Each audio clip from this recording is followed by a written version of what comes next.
Like Dolph was, I'm supporting me. That's not this, right? It's not about. I do get plenty of support. So let me and let me say thank you to everybody who is and has been and just been supportive, is supportive, all of that. Listen, I thank y'all so much because it does take a voice of many, so it's that exists, right? It's just like, I'm just saying, for it to be such a large problem, a growing large problem, I just don't understand I just don't understand why isn't it more to be done, or I don't know, it just seemed like more should be done. But then you may say, well, what more should be done? And so we got to figure out. I don't have the answers. Again, I really, really don't. Let's see. I got some questions. How does a person move on when you lose someone that has passed? You know what? And I'm going to keep this brief because I'm going to get off in a minute. But it's like one thing that I know that I have accepted with loss and grief, you have to come to a place of acceptance and accepting what is. What is that when you born, you ain't know when you was gonna be born. You didn't know when you was gonna come into this world. And one thing for sure and for certain is that you don't know when you're gonna get up out of here. None of us do. And we don't know when our loved ones will. But while you still have lungs and air in those lungs, right? You gotta do as much as you possibly can to make that birth worthwhile, right?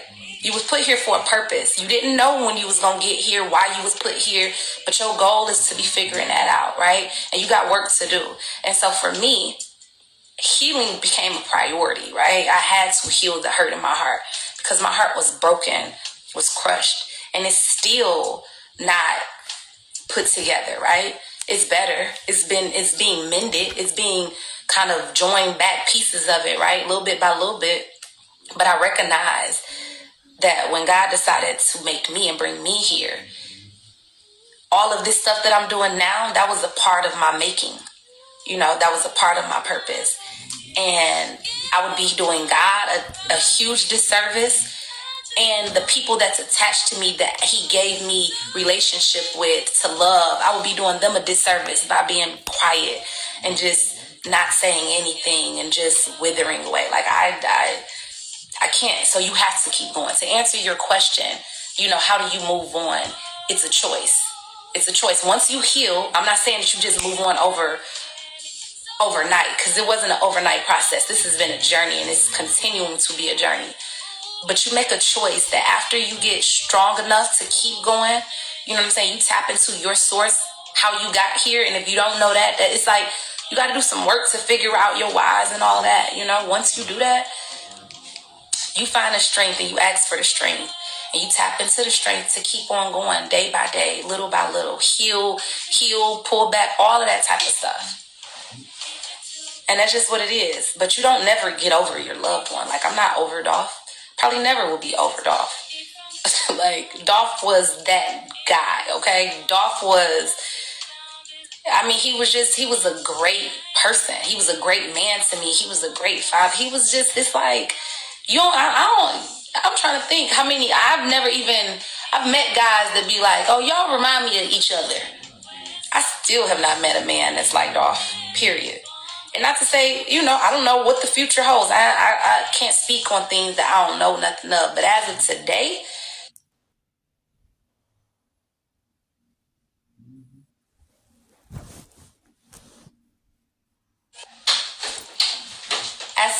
it's far and few in between. I ain't met nobody like him. He was one of a kind. And for that, though, I'm just going to cherish it. I'm just going to hold it close to my heart, and everything that I learned from him, everything that I admired from him, I'm just going to hold with that. And that's the standard, just the standard, just going forward. So, let me see. Are there any other questions? How does a person move on? How would I move on? Or when do you think will be a good time to move forward? See, that's the thing too, relationships and stuff like that. A lot of people be like, what about a relationship? What about a relationship? It's like, I don't know what the future holds. So let me say that. But it's so much work that be when you broken, it's like a relationship ain't even the you gotta heal first. Like a relationship, like I'm broken, and many of us are from different reasons. It may not be lost. Y'all can't hear me?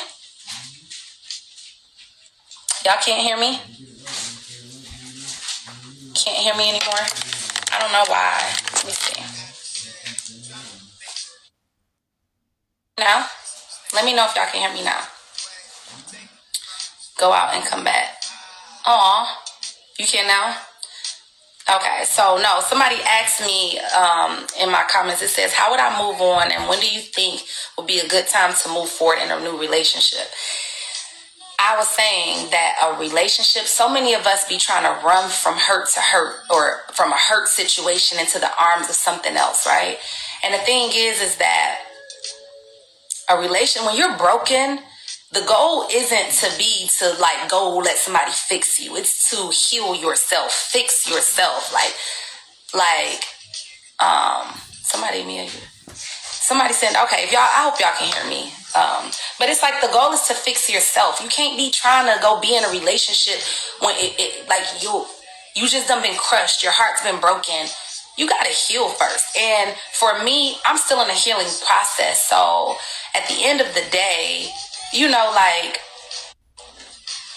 it's not, for me, at the end of the day, it's a healing that needs to really take place. It's like, fix me first. Like, fix me first. And I don't know what my future holds. I really don't. But it's like, I think a lot of us, whether you dealing with loss or you're dealing with life, and life be lifing on you, right? At the end of the day, it's like, before you try to go get in with another human being and you broken and you got all of this trauma and you got all of this stuff that you're dealing with, my thing is like, heal that first. Stop trying to go link up with other people, because all you're going to do is hurt them. They going to hurt you, and then it's going to be hurt on top of hurt and all of that. And that's not what is needed. So it's like, relationship ain't the goal. Like, for me, that's not it. I'm not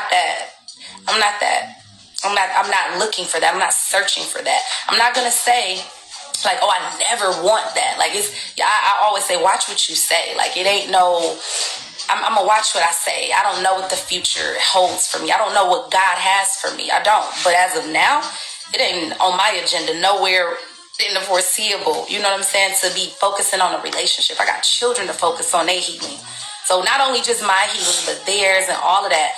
A relationship can be a distraction. It could be so many things that I don't even want to that ain't my priority. That's not a part of what I need right now. It's not a necessity. I got a lot of other necessities. And so, yeah, but for some people, they need that. They need that, you know, and maybe they think they need it. Maybe they